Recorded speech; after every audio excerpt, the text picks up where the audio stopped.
नमस्कार. ट्रॅफिकचं न्यूज हवंय. जी बाहेर जशी खिडकी ओपन होती रात्री, ती म्हणे रोज रात्री आपली आपली उघडते. कोण उशीर झाले आणि का? माझी खूप महत्वाची बातमी माझ्याकडे आली आहे. माझे बातमी source खूप आहे. महत्वाची माझ्याकडे आहे बातमी.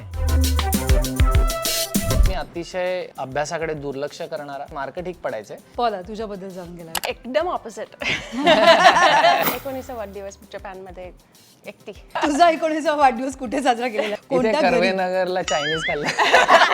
अभ्यासामध्ये सगळ्यांनी कॉन्ट्री काढून चायनीज आणून खाल्लं. हे आपलं आयुष्य. माझी आई वडील दोन्ही कॅनडाचं इमिग्रंट्स आहे फ्रॉम UK. पहिला रद्दी असं का करायचं? पहिलं रद्दी गोळा करायची वाड्यातली आणि ते टाकून द्यायचे, त्याचे पैसे कमवायचे. 12 वर्षात मी बेबी सिटिंग स्टार्ट करून कपडे वाळत घालायच्या दांड्या बसवतात माहिती, ते वर खाली होतात. सीडी बिडी धरायला जायचं, पैसे मिळायचे त्याचे. नंतर मी बोट रेंटल शॉप काम करेन. साखर is meant to be addictive, alcohol is meant to be addictive. त्याचं डिझाईनच असं आहे की तुम्ही त्यातनं बाहेर नाही पडला पाहिजे. लहान मुलांना मोबाईल द्यावा की नाही द्यावा? टेक्नॉलॉजीचा प्रॉब्लेम नाही, फक्त सोशल मीडिया. नाटकांमध्ये काम करायला मला खूप आवडायचं ऍक्टर म्हणून, पण कॅमेरासमोर काही असं काही हाऊस नव्हतं. 13-14 सिनेमे केले 3 वर्षात, त्यापैकी फक्त 3 बाहेर आले. गड किल्ल्यांची माहिती दिली. पॉला ऍक्च्युली त्या ह्याच्या प्रेमात पडली. त्याचं बजेट असं आहे की आम्हाला ते इतक्यात मिळणार नाही. आम्ही आता जो पहिला सिनेमा करतोय तोही म्युझिकल आहे. कास्टिंग काउचचा काही पार्ट 2 वगैरे येणार आहे? आम्ही नुकतीच श्रद्धांजली दिली कास्टिंग काउचला. आत्ताच आलेल्या बातमीनुसार ह्या ऑफिसमध्ये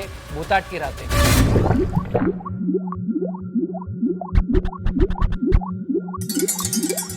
ब्रेक केले ग भावा, आता चांगलं तोडून हुदे राडा.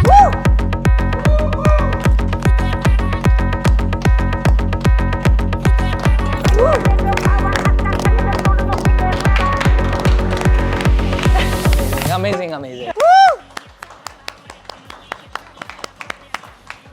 सो सुरुवातीला बसायच्या आधी सीटवर हा, राडा तर घातलाच आहे ऑलरेडी तुम्ही, एंट्रीलाच घातलेला आहे. सो त्याआधी अजून एक उखाणा घेऊन राडा घालायचा आहे. ती बाहेर ना आली फॉरेनची पाटली, तिने घेतलं पाहिजे. ती तुलाही सोडणार नाहीये, पहिला तिचा टर्न आहे, पण ठीक तूही आहे. घ्यायचं. चालेल चालेल. ओके, ठीक आहे. पहिल्या डेटवर सारंगने मला दाखवला शनिवार वाडा. ओ वा. ब्रेक लायक भावा, आता पुण्यात करू राडा. ओय होय, क्या पण बात आता आहे. तुला करायला लागणार आमच्यावर असं एकदा हा, कर. ते मी जाताना मी शिकणार आहे तुमची स्टेप ती. आणि आपण सगळ्या ऑफिसच्या सगळ्या टीम सोबत तो परफॉर्मन्स 100%. करूया. आणि हे तुला आमच्याकडनं एक राडाची छोटी भेट. Thank you so much. Thank you so much. घालायला पाहिजे असं नाही. नाही मी येस ती नंतर घालणार आहे, पण केस छान तुमच्यासाठी आता दिसत. Yes yes thank you. So Sarang तुझा टर्न आहे आता. येस. पॉला घालते फक्त अस्सल कोल्हापुरी, चालत नाही तिला प्राडा. ओहो वा वा वा. पॉला लागते अस्सल कोल्हापुरी, चालत नाही तिला प्राडा. पुण्यामध्ये फॉरेनच्या पाटलीने घातलाय नुकताच राडा. क्या बात आहे.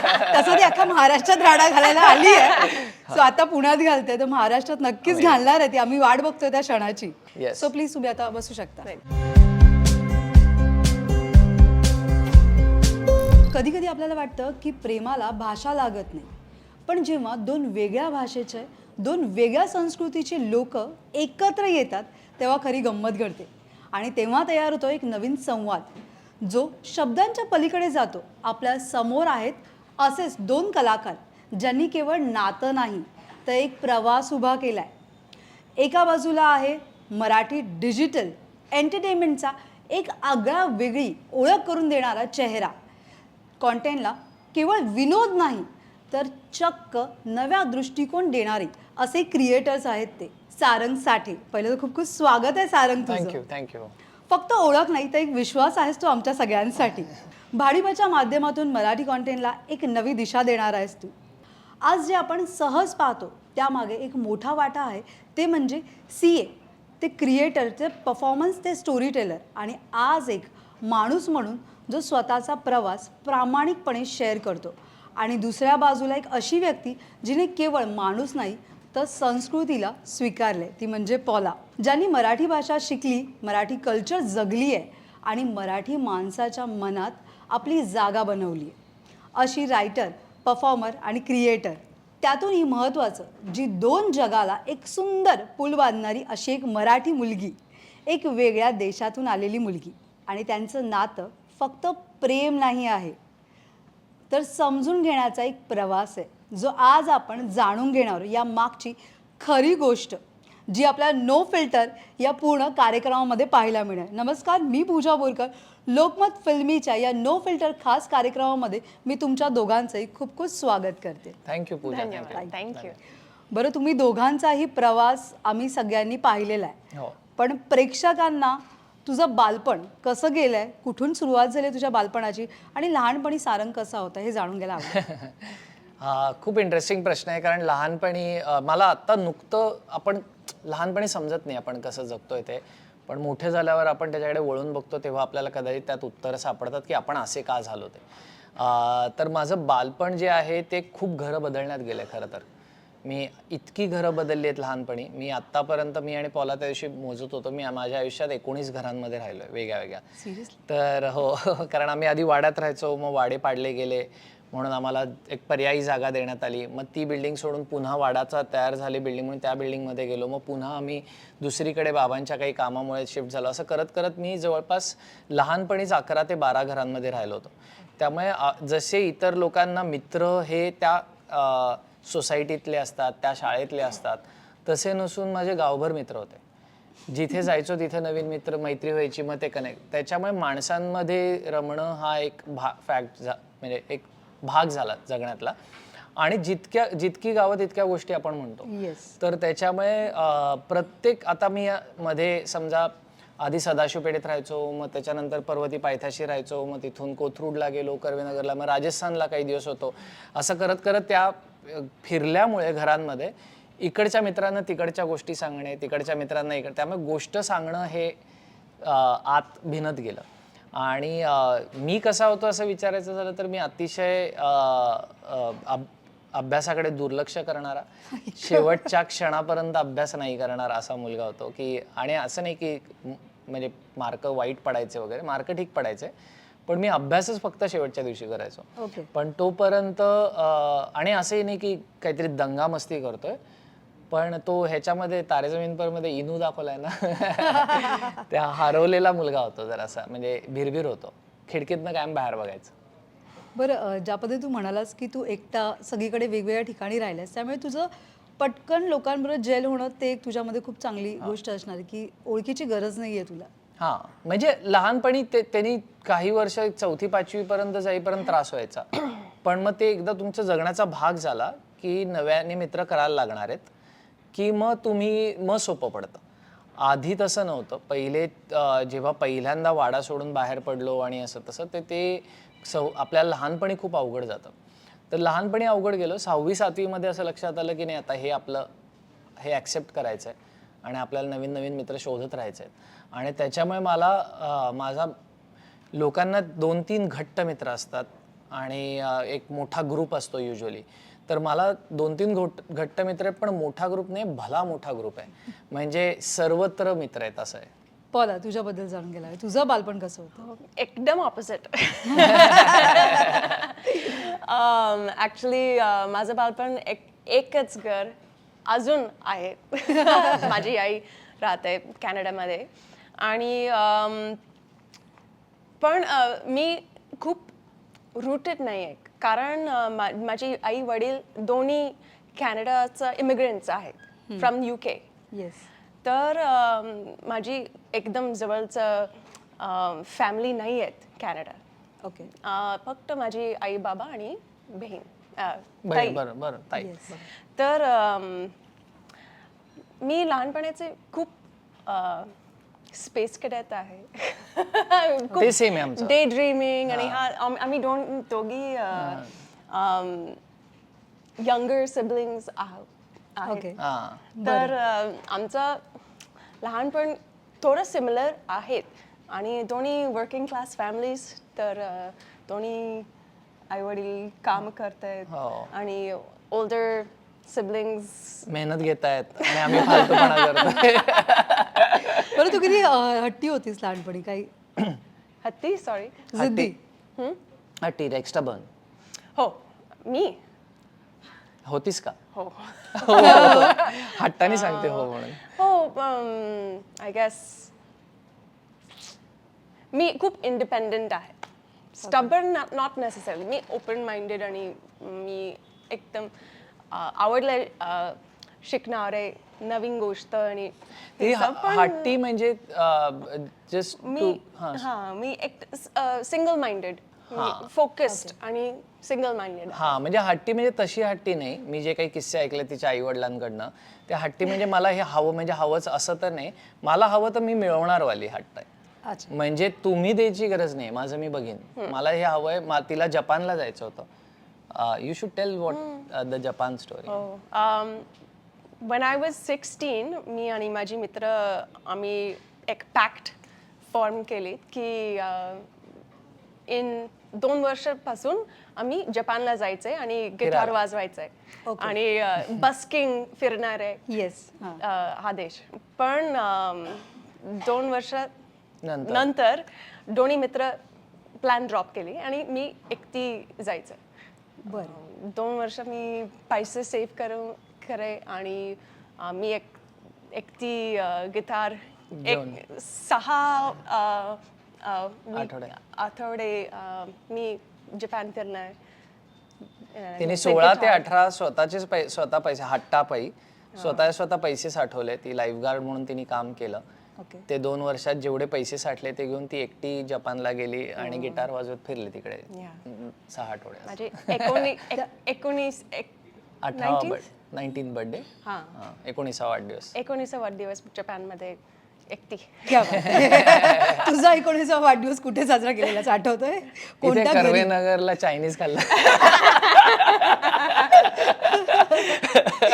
त्या मोजक्या मित्रांबरोबर मी तेव्हा सीए करत होतो आणि माझ्या सीएचे आम्ही रात्रभर अभ्यास करत होतो. अभ्यासामध्ये सगळ्यांनी कॉन्ट्री काढून चायनीज आणून खाल्लं. हे आपलं आयुष्य. कुठं जातोय जपानला विपानला. बरं, तुझी पहिली कमाई, जसं तिने 16व्या वर्षापासून ते सगळं स्टार्ट केलं, तुझी सगळी जर्नी वगैरे, सो तुझी पहिली कमाई किती होती आणि कुठून ती कमवलेली, कशी कमवलेलीस? नाही समज. How much first earning from where and how? I think मी 12 वर्षात मी बेबी सिटिंग स्टार्ट करून.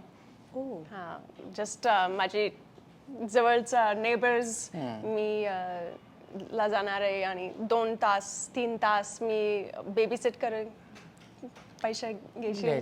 त्यांच्याकडे ते खूप आहे ऍक्च्युली. ऍक्च्युली मी सुद्धा बऱ्यापैकी आधी कमवलेत पैसे. तुझी सुरुवात कधी? 10वीच्या सुट्टीतच.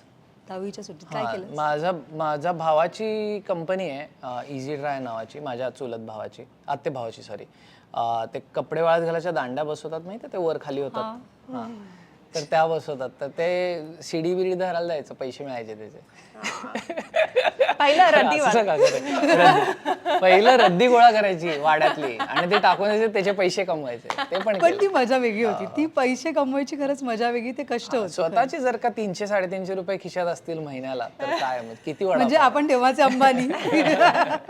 बरं, जसं तू म्हणालास की 350 वगैरे जे पण काय होते, तर पहिलं जसं तू म्हणाला 350 रुपये ती रद्दी गोळा करून ते मिळालेले? नाही, हे जे शिडी धरायला सीडी धरणारे तेव्हा किती मिळालेले? 350. 170 रुपये एका फिटिंगचे, म्हणजे ते इन्स्टॉलेशन असायचं. तर भाऊ तो 170 रुपये द्यायचा त्याचे. तर ते दोन एका दिवसात केले तर 350 रुपये मिळायचे. बरं, काय केलं त्या? काय नाही, खालनं वरती ड्रिल मशीन पास करावं. काय केलं? Assistant tool. काय केलं, मी गोविंदाचा सिनेमा बघितला असणार 100%. कारण माझे सगळे पैसे, मी आणि माझा एक मित्र नचिकेत चिडगोपकर म्हणून, आम्ही गोविंदाचे सिनेमे 2-2दा 3-3दा बघायचो. म्हणजे दुल्हा मिल गया, काय ते सॉरी दुल्हा मिल गया नाही, आपलं हिरो नंबर 1, त्याच्यानंतर बीबी नंबर 1 आणि छोटे मिया बडे मिया, आणि हे सगळे सिनेमे आम्ही फर्स्ट डे फर्स्ट शो जाऊन बघायचो. तू गोविंदाचा फॅन आहेस? मी मेजर फॅन गोविंदा, म्हणजे कॉमेडीचा फॅन आहे. म्हणजे कुठलाही कॉमेडी सिनेमा बघायचो, हा मुद्दा होता. पण तेव्हा गोविंदाचे कॉमेडी, म्हणजे डेव्हिड धवन आणि गोविंदाचे सिनेमे सगळ्यात हिट होते. Till I watch Satya. आणि सत्या बघितल्यानंतर सगळं शिफ्ट झालं. ड्रामा आयुष्यात सगळं कॉमेडी जाऊन ड्रामा आला. बरं, तू बेबी सिटिंग म्हणालीस, किती मुलं असायची बेबी सिटिंग मध्ये? At a time may be नाही, सिर्फ फक्त 1-2. त्यामुळे मुलं सांभाळायची आणि मुलांची आवड असेल. पाळणाघर नाही ते त्यांच्याकडे वेगळं त्यांच्याकडे आई वडील बाहेर गेल्यावर 2 तास बसायला कोणीतरी जातं, 4 तास. हां माझे पहिलं काम आहे मी 15 वर्षात आणि माझे पहिलं काम एक fast food restaurant called A&W, basically कॅनडाचं मॅकडॉनल्ड्स किंवा बर्गर किंग. मी कॅशियर आहे ओके. 15 वर्षात. हा एक 6 महिन्यापासून झालं. नंतर मी काम सोडले आणि मी एक कायाक बोट रेंटल शॉप काम करेन. Basically picking up boats, throwing people in the water, picking them out, putting them back. पण ह्यांनाही लहानपणापासून सवय लावलेली असते आई वडिलांनी की तुम्हाला तुमचं स्वतः करायचं आहे. आम्ही तुम्ही घरातली कामं जरी केली तरी आम्ही तुम्हाला पैसे देणार आहेत. करेक्ट. म्हणजे तुम्ही गाडी वॉश करा त्याचे पैसे तुम्हाला देणार आम्ही. ही लहानपणापासून ती सवय त्यांना लावलेली असते. म्हणजे ती घरातली जरी गाडी असली तरी ती तुम्ही साफ करायची, त्याचे तुम्हाला एवढे पैसे मिळणार ही असते. सो त्या बाबतीत यांच्या या कल्चर बाबतीत तुझं काय मत आहे की हे असलं पाहिजे? हो, असलंच पाहिजे. इनफॅक्ट माझे वडील एवढे म्हणजे असे डॉलर्समध्ये नाही देऊ शकायचे, पण माझ्या वडिलांनी आम्हाला ही सवय लावली की तुम्ही काही 4 कामं करा, आपण त्याचं हे म्हणजे इव्हन मी माझी पहिली बाईक जेव्हा घेतली, ॲव्हेंजर हवी होती मला, तर ती बाबांचं बजेट काहीतरी XYZ होतं की जे आपल्याला 12वीला गेल्यावर काहीतरी घरचे घेऊन देतात, 12वीत मार्क पाडले तर ते माझं त्याच्या बजेटच्या खूप बाहेरचे स्वप्न होतं. तर मला ती ॲव्हेंजर हवी होती. तर बाबा म्हणले ठीक आहे, मग ते वरचे पैसे तू टाक आणि हळूहळू करून मला परत दे पैसे, मग तुला हवी ती बाईक घेऊ, मी तुला आत्ता भांडवल दिल्यासारखं आपण करूयात. ती सवय लावायला म्हणूनच. असं काही त्यांच्या मनात नव्हतं की माझ्याकडनं पैसे काढून घ्यायचे, छळच करायचं पोराचा. पण त्यांनी सवय लावायला म्हणून ते हे केलं. आणि हे ग्रॅज्युएशनच्या वर्षामध्ये मी घेतली, शेवटच्या वर्षामध्ये, आणि ते म्हटले तू पुढच्या वर्षीपासून हे कर. तर कारण तेव्हा मी CA पण सोडत होतो आणि मी नाटकातही कामं करणार होतो. त्यांना लक्षात आलं की हे जर का ह्याच नादाला लागलं तर तो अपेक्षा ठेवेल की मी त्याला पोचणार आहे जोपर्यंत स्ट्रगल चालू. तर मग त्यांनी मला पैसे द्यायला लावले, महिन्याला 2,500 रुपये बाईकचे त्यांना हफ्ता द्यायला लावला. तर ती सवय लागली त्याच्यामुळे.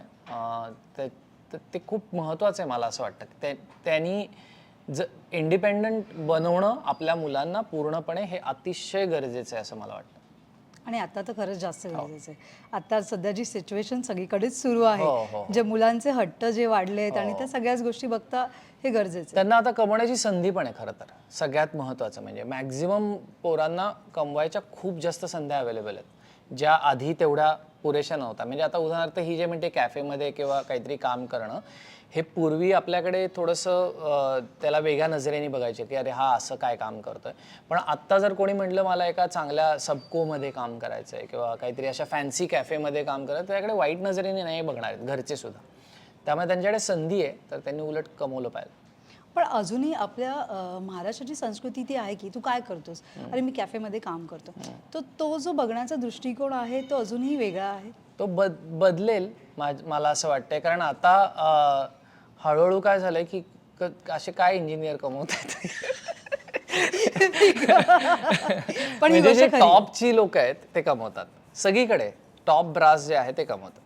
पण जे छोट्या नोकऱ्या आहेत त्या अशा काही खूप कमवणाऱ्या नाही आहेत की कारण काय कारण टेक्नॉलॉजी अशा ठिकाणी पोहोचली आहे. म्हणजे आपण सॉफ्टवेअरमध्ये बघतो आता, माझ्या लहानपणी सगळे मित्र सॉफ्टवेअर इंजिनियर आहेत माझे, आणि त्या सगळ्यांकडे आता काही काम नाही आहे कारण AI टेक ओव्हर केलेलं आहे. तर त्याच्यामुळे उलट हँड जॉब्स हे अजूनही करू शकत नाही आहे, अजून रोबोट आले नाही आहेत. त्यामुळे संधी आहे, संधीचं सोनं करून घ्या, त्याचं खूप पैसे कमवले पाहिजे. बरं, जसं तू म्हणालीस की तू लहान मुलांना सांभाळायची, ती अटॅचमेंट तुझ्यामध्ये होती, राईट? तू लहान मुलांबरोबर तुझं अटॅचमेंट आहे. सो आता जे सोशल मीडियावर जेव्हा लहान मुलांचे पेजेस बघतेस तू, ते बघून कसं वाटतं, काय वाटतं? किती लहान? 7-8 वर्षाच्या मुलाचं जेव्हा social media open their pages like their parents, आजकाल तर 3-3 वर्षाचे 2-2 वर्षाच्या मुलाचे पण बनतात, पण 7-8 पकडूयात आपण. चल, I think it's unnecessary. I think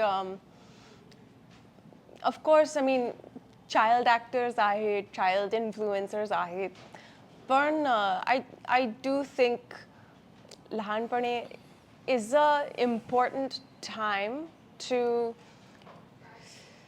allow a personality to develop naturally. And I think that social media has negative impacts on your brain. So I think that when you're developing, you shouldn't be feeling the pressure to constantly be creating and putting content out. Let someone figure out who they are and then decide how to post, how they want to show themselves to the world. पण तसं बघायला त्यांच्याच संस्कृतीने शिकवलंय की लहानपणापासून कामाला लागायचं, चला आता कमवतोय किंवा मी नाही, लाखांनी. तिचं म्हणणं आहे की सोशल मीडिया म्हणजे जे ते कारण आहे. माझंही मत काय होतं आधी, माझं वेगळं मत होतं हिच्याहून. माझं असं म्हणणं होतं की आपल्या लहानपणी म्हणायचं की सतत टीव्ही नाही लावला पाहिजे लहान मुलांना. माझ्या आईच्या लहानपणी म्हणायचं की ह्यांच्या हातात ट्रान्झिस्टर नाही दिला पाहिजे. सो जी काही टेक्नॉलॉजी येईल त्याचे दुरुपयोग होणार मुलांकडनं हे स्वाभाविक आहे, आणि तसं या काळाचा सोशल मीडिया. पण टीनीमध्ये मला एक पॉडकास्ट आणि हे ऐकवलं आणि दाखवलं. त्यामध्ये एक इंटरेस्टिंग पर्स्पेक्टिव्ह होतं की डिझाईन कशासाठी केलं. म्हणजे सोशल मिडियाचं डिझाईनच ॲडिक्शन आहे. जसं साखर is meant to be addictive, alcohol is meant to be addictive, तसंच social media is meant to be addictive. त्याचं डिझाईनच असं आहे की तुम्ही त्यातनं बाहेर नाही पडला पाहिजे. तर मग म्हणून ते रिस्की. म्हणजे ते जर का असं असतं की ते ऑन ऑफ टी व्ही सारखं करता येत आहे तर सोपं आहे. आपल्या हातात मोबाईल दिला एकदा की ते एंडलेस स्क्रोल आहे तो. माझ्याकडे टेक्नॉलॉजीचा प्रॉब्लेम नाही, हां, फक्त सोशल मीडिया. बरं, लहान मुलांना मोबाईल द्यावा की नाही द्यावा हा बेसिक प्रश्न प्रत्येक पालकांचा आहे. द्यावं, पण सोशल मीडिया ॲप्स नाही इन्स्टॉल केला. म्हणजे डेफिनेटली शॉर्ट्स वगैरे तिथून नाही, युट्यूब आणि you can put parental blocks. Okay, पण द्यावा. हा, द्यावा. कारण तो आजच्या काळाची गरज आहे. त्यांना मोठे होऊन त्यांना तेच वापरायचं आहे, त्याच्यावर त्यांचं आयुष्य चालणार आहे. त्यामुळे शिकवणं गरजेचं आहे. आता आपण परत तुझ्या पालकांकडे येऊया. हो. तू तुझ्या जसं तुझे वडील म्हणाले काय आता हा पूर्ण या क्षेत्रात हा पूर्ण आता ऍक्टिंगच्या क्षेत्रात जातोय, म्हणजे त्याला ह्याच्यामध्ये सगळ्याच आवड आहे. तर जेव्हा CA झालास तू आणि त्यांना झालो नाही म्हणूनच म्हणजे जे पद घ्यायला तू सुरुवात केली होती तेव्हा आई वडिलांचं असं होतं की अरे ह्याला कुठे आपण CA मध्ये टाकलं आणि ह्याचं कुठे वेगळंच चाललेलं आहे, तेव्हा मार खाल्लास, ओरडा नाही, खाल्लास? उलट. कारण मी CA मी स्वतः म्हटलं होतं. त्यांना माझ्याकडनं काही अपेक्षा होत्या असं वाटत नाही मला. पण माझ्या भावाने पूर्ण केल्या होत्या एकतर अभ्यासाच्या अपेक्षा, आणि त्यांना माहिती होतं मी थोडासा वेगळ्या विचाराचा आहे. मी लहानपणीपासून तसाच होतो. म्हणजे लग्नात सुद्धा मी भलते कपडे घालून जाणार दुसऱ्यांच्या मावस बहिणींच्या लग्नात वगैरे, किंवा असं काही सरळ मार्गाने चालणारा मुलगा नाही हे त्यांना क्लिअर होतं. ते त्यांना लक्षणं दिसली होती. पण मला स्टेज फिअर पण होतं. त्याच्यामुळे त्यांना असं नव्हतं वाटलं की मी ॲक्टिंगकडे जाईन. मी स्टेजवर घाबरायचो खूप. तर त्याच्यामुळे त्यांना असं कधी ते वाटलं नव्हतं की हे होईल म्हणून. CA मी स्वतःहून म्हटलं होतं. माझे सगळे मित्र CA करत होते. माझ्या काही जे दादा होते ते सगळे CA झालेले होते, ज्यांना मी आदर्श मानायचो. तर त्याच्यामुळे मला असं वाटलं की हे जसं जगतायत तसं मला जगायचं. तेवढ्यामुळे मी ते CA कडे वळलो. पण मग जेव्हा त्यांना लक्षात आलं, माझं सगळ्यात आवडीचा विषय गणित होता आणि मी एका CAच्या अटेम्प्टमध्ये गणितात नापास झालो, जे की शक्य नव्हतं. मला फक्त गणित आवडायचं, दुसरं काही नाही आवडायचं. तर तेव्हा ते शॉकिंग होतं घरच्यांसाठी पण माझ्यासाठी पण, की आणि मग कळलं हे फक्त प्रेशरमधनं होतंय. त्याबाबत सुद्धा माझे घरचे हे होते की त्यांचं असं म्हणणं होतं की व्यवस्थित नोकरी करा, कमवा वगैरे वगैरे, पण मेंटल प्रेशर घेऊन नाही. जर का त्यांनी त्रास व्हायला लागला तर आपण थांबूयात, पॉज घेऊयात आणि परत नव्याने नवीन काहीतरी चालू करू. त्यामुळे तो ब्रेक त्यांनी मला अलाउ केला होता. त्या ब्रेकमध्ये नेमकं मला एका नाटकाची रिहर्सल चालली असं दिसलं. त्याच्यात माझा एक मित्र काम करत होता आणि तो दिसला आणि म्हटलं ह्याला का घेतले नाटकात. त्यालाही मी तोंडावर बोललोय, कारण काय त्याचा काही नाटकाशी संबंध नाही. मी त्याला म्हटलं तू काय करते इथे. तो म्हटलं अरे मी एक वर्कशॉप केलं तर त्यांनी मला कास्ट केलं. म्हटलं मला पण करायचं आहे वर्कशॉप, म्हणून मी केलं वर्कशॉप. कारण माझं भीती वाटायची स्टेजवर, म्हणून म्हटलं आपण एक वर्कशॉप करूयात की आपल्याला त्यांनी जरा कॉन्फिडन्स येईल पब्लिक स्पीकिंगचा आणि ह्याचा त्याचा. कारण पुढे MBA वगैरे असं काहीतरी करायला लागणार होतं CA सोडलं तर मग आपण पब्लिक स्पीकिंगसाठी मग मी शशांक शेंडेचं एक वर्कशॉप केलं. ओके, ऍक्टर आहेत शशांक. Yes yes yes.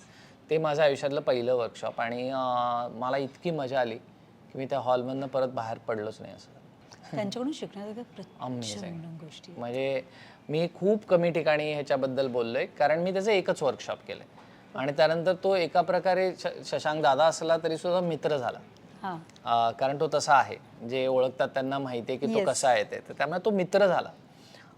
पण आहे दादा आणि किरण यज्ञपुरोहित, शशांक शेंडे आणि संदेश कुलकर्णी, त्यांची समन्वय नावाची संस्था होती. तर तिथे पहिली जी सुरुवातीला जे शिक्षण आहे नाटकाचं ते तिकडे सगळ्यात जास्त झालंय. म्हणजे ऑफकोर्स कॉलेजमधले सिनियर्स होतेच, पण ते तिघं खूप पहिला प्रभाव त्यांचा होता. ओके. बरं, आता रिसेंटली शेवटचं नाटक कोणतं पाहिलं आहेस? आत्ता हिचं ठरलंय फॉर एव्हर ऋताचं बघितलं आणि आणखीन एक आत्ता लेटेस्ट वी सॉ ना, like 2 back to back place. हां, एक धिस टाईम म्हणून इंग्लिश नाटक आहे, मला खूप प्रचंड आवडतं. क्रांतिज्योती विद्यालय जे आहे ते त्याच्यावरनं इन्स्पायर्ड आहे. त्यांनी डेडिकेशनही दिलंय त्याला, म्हणजे सुरुवातीलाच येतं ते thank you to AK various group. तर ते एक धिस टाईम नावाचं नाटक आहे इंग्लिश, खूप सुंदर नाटक आहे.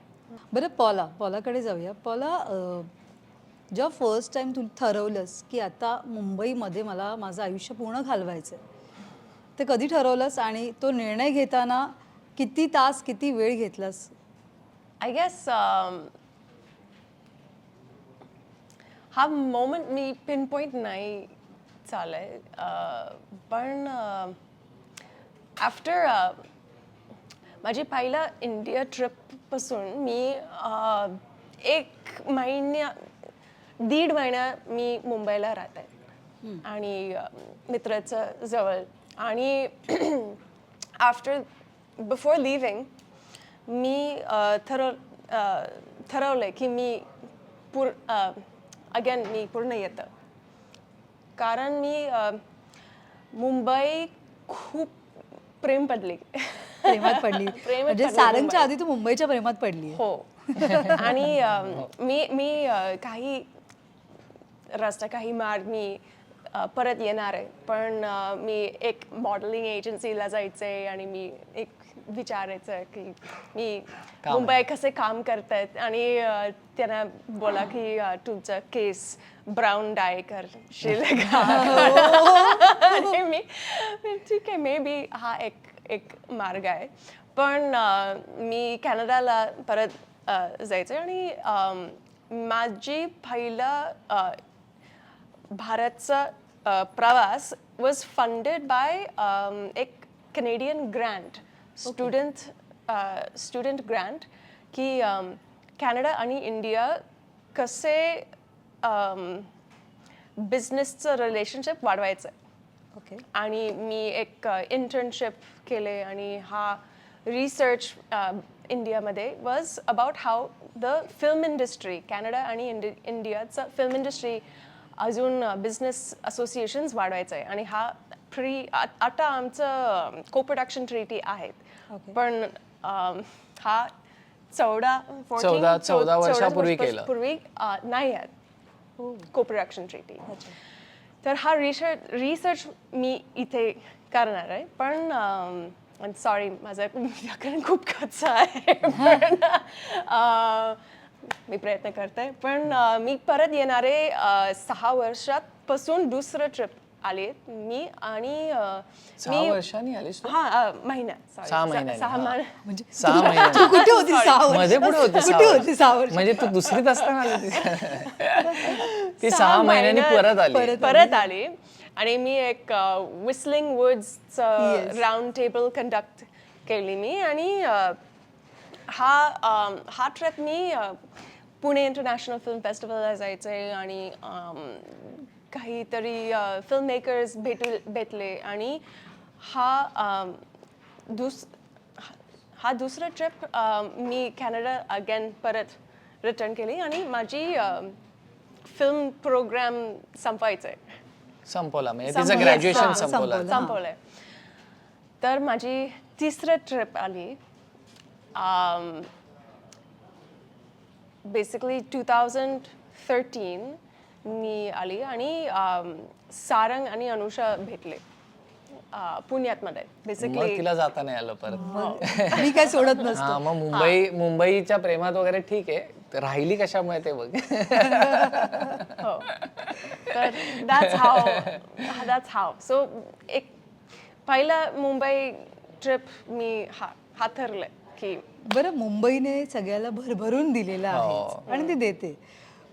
असं कधी वाटलं पॉला तुला की आता नाही होते माझ्याकडून मुंबईत राहणं, हे कठीण आहे, जेवढं मुंबई देते तेवढं ती ते करूनही घेते, तेवढी मेहनतही करून घेते मुंबई तुमच्याकडून. सो असं कधी वाटलं की आता माझ्याकडून मुंबईत राहणं कठीण झालंय, आता मी सोडते सगळं आणि परत जाते? ऑनेस्टली नाही झाली अजून की मी मुंबईला थकले. कधी कधी मी स्वतःशी क्वेश्चन केले की मी का बँड्रा वेस्टला राहते. कारण हा खूप काम आहे रस्त्यामध्ये आणि हा खूप आता खोदून ठेवले म्हणून 2 वर्ष हवे मला विचार, नाही तर तिला बांद्रा खूप आवडतं, पण मी खूप मुंबई खोदून ठेवली आहे म्हणून. हो पण बँड्रामध्ये राहणे प्रत्येकाचं स्वप्न आहे. हो, हो पण आता गेल्या 2 वर्ष तिकडे इतकं खोदून ठेवलंय की बांद्र्यातली लोक पण सोडून जायला लागलेत, असं झालंय. Basically living Bandra to go to work takes half an hour. मग सेकंड डेस्टिनेशन तुझं कुठे? चल, बँड्रामधून सारंग बोलायचं, माझ्याकडे आता भरपूर पैसा आला, नेक्स्ट घर कुठे घ्यायचं सांग. Maybe Juhu waterfront, maybe something like that. लाड चाललेत लाड. मी बांद्रा सोडून कुठे जाणार नाही. मी मुंबईत राहिलो तर मी तिथे राहीन. मी आता त्याचमुळे मुंबईत टिकलो, नाहीतर माझे असे क्षण खूप, मी 3 वेळा पळून गेलोय मुंबईतनं. पण समुद्रातच काय on the beach you wouldn't live. थांब, तू समुद्र थांब, इथे मेहनत बघ केवढी आहे त्याची. I did like dreamt of being in Bandra and have come here like with a ठीक आहे. डिटर्मिनेशन. त्यामुळे नाही, मी मे बी ती म्हणते तसं बरोबर आहे, जुहू बीचवर घर घ्यायची वगैरे एवढी ऐपत झाली तर माणूस विचार करू शकेल, पण आता आपण ऐपतीत विचार केला पाहिजे. आणि बांद्र्यामध्ये अजूनही भाड्यानी घर अशा कॉर्नर्समध्ये मिळणं शक्य असतं, खूप मेहनत लागते. आम्ही दरवेळेस घर शोधताना किमान 70 ते 80 घरं बघतो, तेव्हा जाऊन बजेटमध्ये घर. एक तर ऑलरेडी त्याची एवढी घरं बदलली आहेत, त्याच्यामध्ये आता तू त्याला बँड्रामधून काढू नको, तो ऑलरेडी वैतागलाय. हो नाही, आणि मी इकडे बांद्रादेश नावाचं एक फेस्टिवल झालं होतं 2012ला, ते बघायला आलो होतो. त्याच्या आधी मी 3दा मुंबईतनं पळून गेलो होतो. पळून गेलो होतो म्हणजे आलो, घर घेतलं किंवा कोणाबरोबर तरी शेअर केलं घर, मग असं वाटलं नाही नाही मुंबई खूपच हेक्टिक आहे. मग मी बांद्रादेशमध्ये बांद्राच्या त्या गल्ल्यांमध्ये वगैरे फिरलो आणि म्हटलं हे काय, हा काय भाग आहे, म्हणजे खूप सुंदर आहे आणि आपल्याला इथे राहता आलं तर काय मजा. मग पॉला आणि मी मध्ये परत भाडं परवडत नाही म्हणून पुण्याला गेलो होतो. आणि पुण्यात राहत असताना मी म्हटलं आता आपण जेव्हा परत जाऊ ना तेव्हा आपण बांद्रा मनात ठेवून जाऊयात, बघूयात काय होतंय ते. आणि मग बांद्रा शोधत होतो आम्ही घर, आम्हाला काही केल्या मिळेना. शेवटी एक घर मिळालं, वंदना गुप्त्यांचं घर होतं जे भाड्याने मिळालं आम्हाला. वा, क्या बात आहे. बरं, जसं तू म्हणालास की मुंबईहून 3 वेळा पळून गेला, सो 3ही वेळा जेव्हा पळून गेला तेव्हा तुला असं कधी जाणवलं की बाबा आता माझं इथे काही होणार नाही आहे किंवा या क्षेत्रात काही होणार नाही आहे माझं, आता मी जातो सगळं सोडून आणि पुण्याला राहतो? ते फक्त मुंबईत नाही झालं, ते पुण्या मुंबई दोन्हीमध्ये झालं. माझा अभिनय म्हणजे मला डिरेक्शन करायचं होतं, कायमच दिग्दर्शक बनायचं होतं. मी माझ्या नाटकाची करिअर सुद्धा दिग्दर्शक अभिनेता म्हणून केली. त्यानंतर मग मी 2-3 नाटकं, जास्तच 5-1 नाटकं बसवली. त्यानंतर मी असिस्ट करायला लागलो. तो प्रवास खूप चांगला चालला होता. मी सचिन कुंडलकरला असिस्ट केलं, सुमित्रा भाव यांना असिस्ट केलं, श्रीरंग गोडबोले यांना असिस्ट केलं आणि मला असं वाटलं आता मी डिरेक्टर बनणार. आणि त्याच्यामध्ये जे कुठल्याही ह्या क्षेत्रातल्या माणसाला एक लालच दाखवलं की होतं तसं की कॅमेरा समोर जायला मिळालं. नाटकांमध्ये काम करायला मला खूप आवडायचं ॲक्टर म्हणून, पण कॅमेरासमोर काही असं काही हाऊस नव्हती. पण मला ऑफर झाले सिनेमे आणि नाही म्हणता आलं, कारण काय ते खूप टेम्पटिंग आहे. आणि असं करत मी जवळपास 13-14 सिनेमे केले 3 वर्षात, 3 ते 4 वर्षात. आणि त्यापैकी फक्त 3 बाहेर आले, बाकी 11 सिनेमे रिलीजच नाही झाले. आणि त्या काळामध्ये असं वाटायला लागलं की काय, म्हणजे ते आपण सगळ्यावर मध्ये विश्वास ठेवायला लागतो ना की काही आय एम कर्स्ड, की आपल्या माझ्या नशिबातच नाही आहे हेन तेन वगैरे सगळं. आणि बॅक टू बॅक रिलीज नव्हते होत, बॅक टू बॅक काय काय नव्हतं होत. नाटकं अप्रतिम चालली होती, पण हे काही कुठल्याच सिनेमाचं आणि चांगले चांगले सिनेमे आहेत. म्हणजे राधिका आपटे, मी आणि ओमकार गोरद आमचा डेब्यू फिल्म एकत्र होती, एक मराठी माणूस म्हणून. पॉलिटिकल थ्रिलर ड्रामा होता, तो नाही आला. द ब्राईट डे नावाचा सिनेमा ज्याच्यामुळे मी आणि पॉला भेटलो, त्याच्यासाठी मी माझं ऑलमोस्ट आयुष्य दिलं होतं, 6 वर्ष दिली होती त्या सिनेमाला त्याच्या तयारीसाठी, तर तो नाही आला. असे अनेक सिनेमे आहेत. एक फटाक नावाचा सिनेमा होता, अप्रतिम सिनेमा होता, फुल ॲक्शन फाईट हे ते क्रिकेट बॉल टुर्नामेंट्स असतात ना, गली क्रिकेट, त्याच्यावर होता. अमेझिंग फिल्म होती बिजॉय नांबियारची, ती नाही आली. असं करत करत इतके सिनेमे नाही आले माझे की मला असं वाटलं की I am not made for दिस.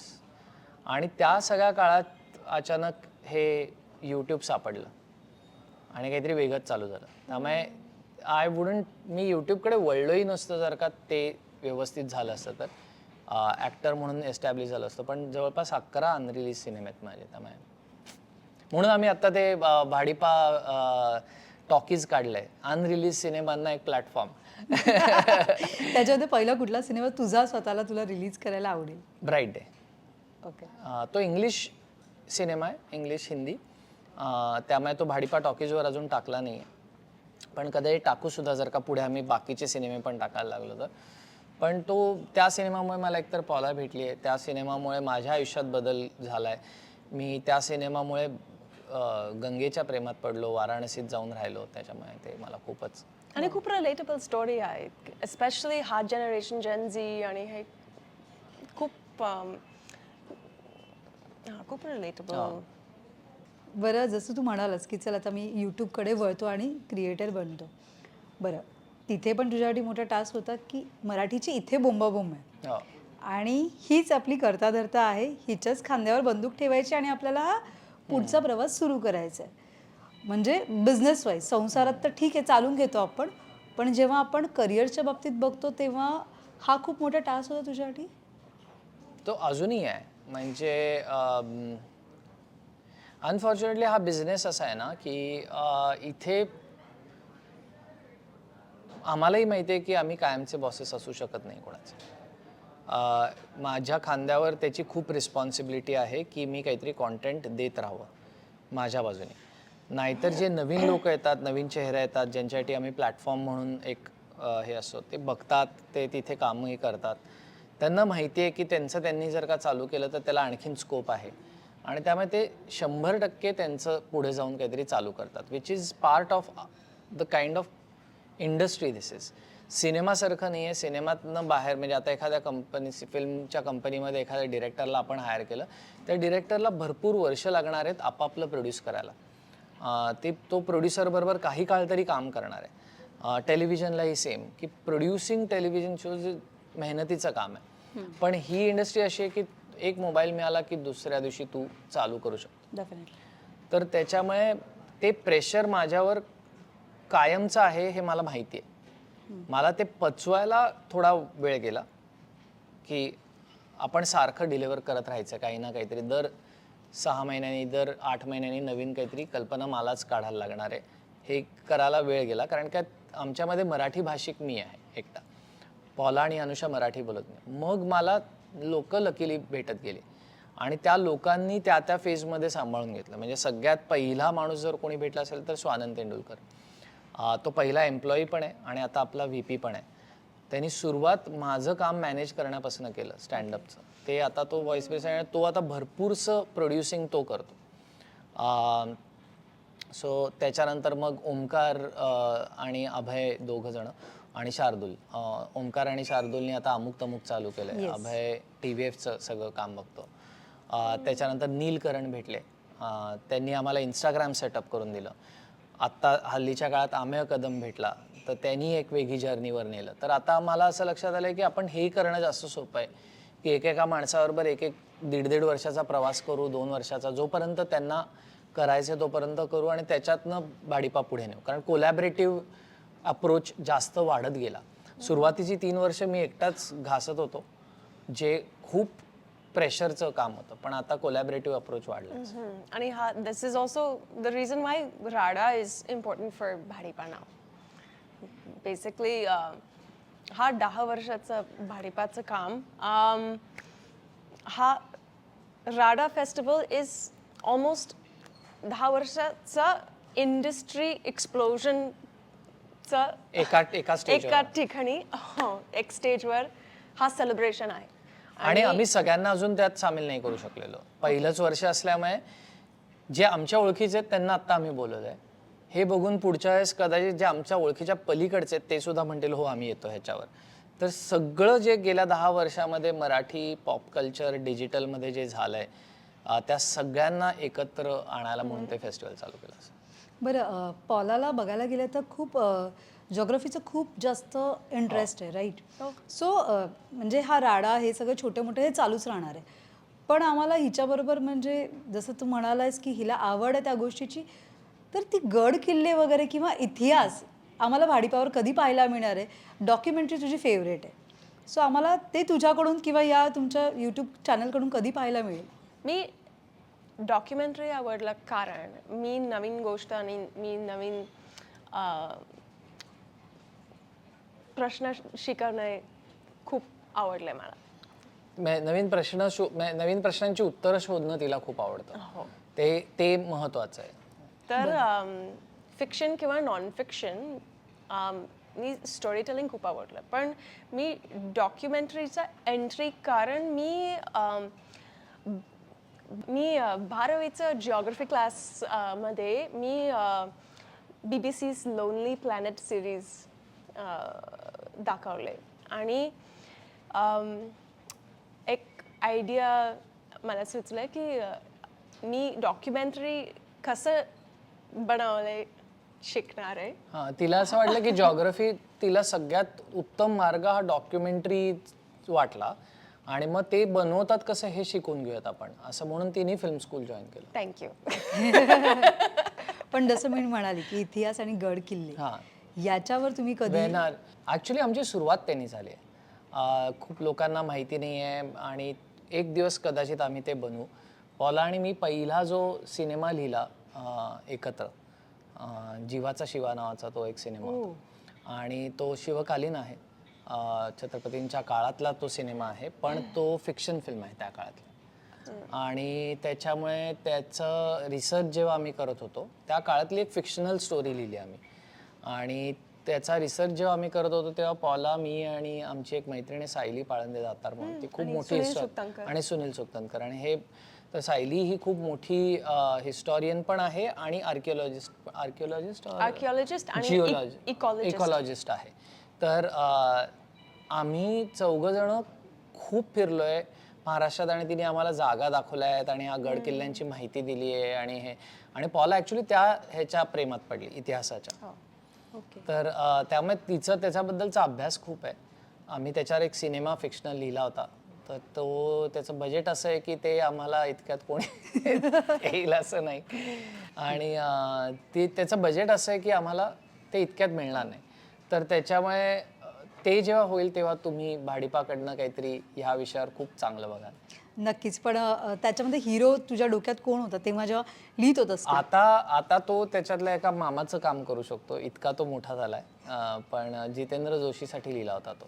कारण हा लिहिलाय आम्ही 2014 मध्ये लिहिलाय. 2014ला आम्ही बनवणार होतो. आता 2026, 12 वर्ष गेली. तर त्याच्यामुळे आता कोणीतरी नवीन बघायला लागेल. आता डोक्यात कोणी आहे? नाही बघू. त्याच्याकडे बघ. गायक नाही मी नाही, गायक लागणार. अच्छा. कारण तो म्युझिकल आहे त्यामुळे ऍक्च्युली लाईव्ह सुंदर गाईल असा कोणीतरी माणूस. वाव. तो म्युझिकल असल्यामुळे खरंच तो खूप इंटरेस्टिंग असणार आहे. ती पाहायला वेगळी मजा येणार कारण की तसं अजूनपर्यंत झालेलं नाही. आम्ही आता जो पहिला सिनेमा करतोय तोही म्युझिकल आहे. बरं, कास्टिंग काउटचा काही पार्ट 2 वगैरे येणार आहे? आम्ही नुकतीच श्रद्धांजली दिली कास्टिंग काउचला राडा फेस्टिवलमध्ये. पण ही का दिली असावी म्हणजे हा सगळ्यांना पडलेला प्रश्न आहे. तुम्ही श्रद्धांजली लोक तो शोचं सीझन नाव असं काढतात होतं, कास्टिंग काउचला श्रद्धांजली असं शोचं नाव होतं. पण लोक सीझन काढतात, तुम्ही चक्क श्रद्धांजली देऊन वाइंडअपच केलंय. कारण अमेय वाघ स्वतः एवढा मोठा स्टार झालाय की डेट्स येत नाही. नाही की तो स्ट्रगलरचा रोल त्याला ते कन्व्हिन्सिंगली करता येत नाही असं होतं. सो अजून आहेत की बरेचसे मग कलाकार. दुसऱ्यांना घेऊन ते करायचं. येस, दगड मारतील जर अमेय आणि निपुणला काढलं त्यातनं तर मला पब्लिकली म्हणजे लिंचिंग होईल माझं प्रॉपर. त्या अमेय निपुण शिवाय कास्टिंग काउच नाही. त्यामुळे दोनच मार्ग आहेत. एक तर आम्ही हॉलिवूडला गेलो पहिला तर, कारण त्यांच्या समोर हे जरा छोटे वाटू शकतात. हा हे करू शकतात तुम्ही लोक. किंवा असं करायचं की त्याचा फॉर्मॅट बदलायचा आणि काहीतरी वेगळं करायचं. तर तो फॉर्मॅट सुचेपर्यंत श्रद्धांजली देऊन ठेवली आम्ही. बरं, सगळे हँडल ही करते की तू करतेस? दोन्ही. काय मी काय राडाचं करतोय? इमर्जन्सी काम आहे. मी तो माणूस आहे की जो सारंग लालबाटी वाजवायचं. Like you raise the alarm. हा, मी ते घंटा घेऊन फिरतात ना की वॉर्निंगचा अलार्म द्यायला. कारण का मला त्यातनं मी आत्ता माझा सिनेमा करतोय आणि त्या सिनेमाची तयारी प्री प्रोडक्शन चालू असल्यामुळे मला ह्याच्यातनं बाहेर राहायचं होतं खरं तर. पण ते घरचं कार्य आहे. आता आपल्याला लग्नात गोंधळ झाले की शेवटी घरातली लोक त्यात घालतातच हात तसा, तेवढ्या लेवलचं. बाकी सगळं स्वानंद मेन आहे.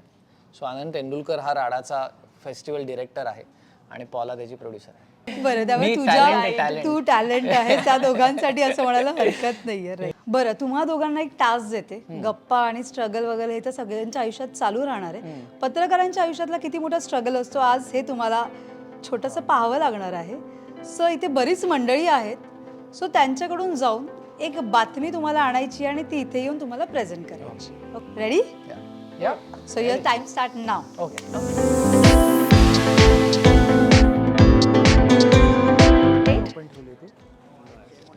Who's come late? कोण विंडो कशी ओपन कशी राहिली? उशिरात आले? काल रात्रीपासून राहिली होती. काल ओपन ठेवली होती. Who's come late? कोण विंडो कशी ओपन कशी राहिली? उशिरात आले? काल रात्रीपासून राहिली होती. ट्रॅफिकचं न्यूज हवंय. मला ट्रॅफिक किंवा मेगा ब्लॉकचं न्यूज काय झालंय? काय झालंय? नमस्कार. तुमच्याकडे एक ऑफिस ग्रुप आहेत का? म्हणजे लोकमतचं ऑफिस ग्रुप आहे व्हॉट्सॲपवर. हो. कोण आज खूप खुर्ची रिकाम आहे तर कोण उशीर झाले आणि का? त्याच्याकडे पॅन्ट्रीची लोक आली होती. मला विंडो नमस्कार. ओपन का राहिली होती माहिती आहे का? तुमच्याकडे एक ऑफिस ग्रुप आहेत का? म्हणजे लोकमतचं ऑफिस ग्रुप आहे व्हॉट्सॲपवर. हो. कोण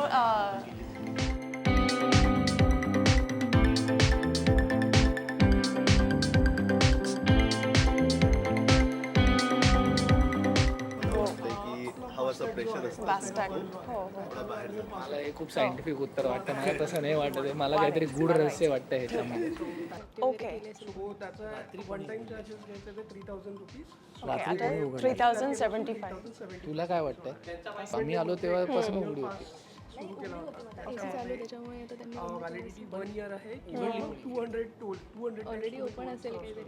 ओके. माझ्याकडे आली आहे माझे बातमी, source खूप आहे. महत्वाची बातमी. तुला काय वाटतंय? नाही, धन्यवाद.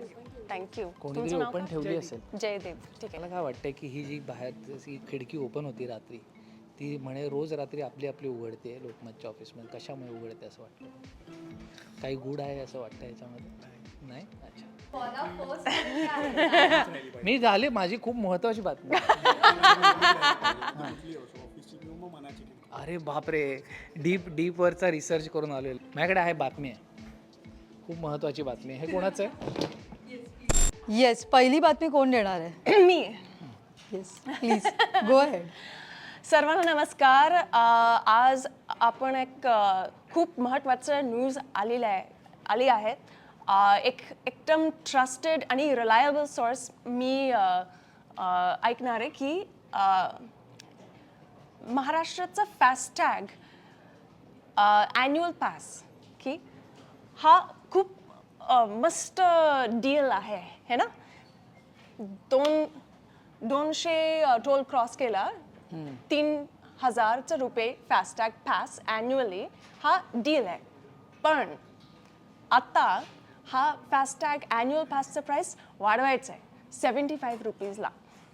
तर हा अजून मस्त डील आहे का की नाही तुम्ही कळवा कॉमेंट्समध्ये कळवा. वा चांगली चांगली. येस माझ्याकडे बातमी आहे, चालू करू. प्लीज. आत्ता झालेल्या बातमीनुसार आपल्याला कळलेलं आहे की लोकमतचं जे हे ऑफिस आहे, आपलं लोकमतचं जे नवीन BKCचं ऑफिस आहे, तिथे काही गूढ काय काय घडत आहे. रोज रात्री एक खिडकी उघडते, तुम्ही बघू शकता माझ्या डाव्या बाजूला. ती खिडकी आता आपली आपण उघडत आहे. आम्ही अख्ख्या ऑफिसमध्ये फिरून हा चौकशी केलेली आहे की खिडकी उघडली कोणी. कोणाकडेही याचं उत्तर नाही. लोक काही डीपवर रिसर्च करून असं सांगतायत की खिडकी उघडीच असली पाहिजे, ती मग मनाची असो किंवा ती ऑफिसची असो. काही लोकांचं म्हणणं आहे की हा जो सगळा प्रकार आहे ते बाहेरच्या ऑफिसची लोक येऊन इथे करतायत. आणि काही लोकांचं असं म्हणणं आहे, इथल्या लोकांचं, की ह्या ऑफिसमध्ये भुताटकी राहते. तुम्ही आम्हाला या प्रश्नाचं उत्तर द्या. तुमचा या सगळ्यावर विश्वास आहे की नाही? खिडकी उघडतंय कोण? वा वा, यासाठी काय झालाच पाहिजे. सो ही मस्त बातमी काढली आहेस तू आणि सनसनी न्यूज केलेली आहेस या बातमीची तू. कसं वाटलं? मजा आली? खूप मजा आली. मला इकडे नोकरी मिळेल का? गुड. कशी वाटली तुला बातमी? मला आवडली बातमी तयार केली मी. ते कळलं मला, तुझी मेहनत कळली. पत्रकाराची जी मेहनत असते ती कळली Yes, आहे. thank बरं, थँक्यू सो मच. मजा आली तुमच्याशी गप्पा मारून आणि माझ्या मते प्रत्येकांना इथे आवडलं. तुम्ही ऑफिसमध्ये आलात ते Thank you. पाहून. Thank you so thank you much. So much. Thank you.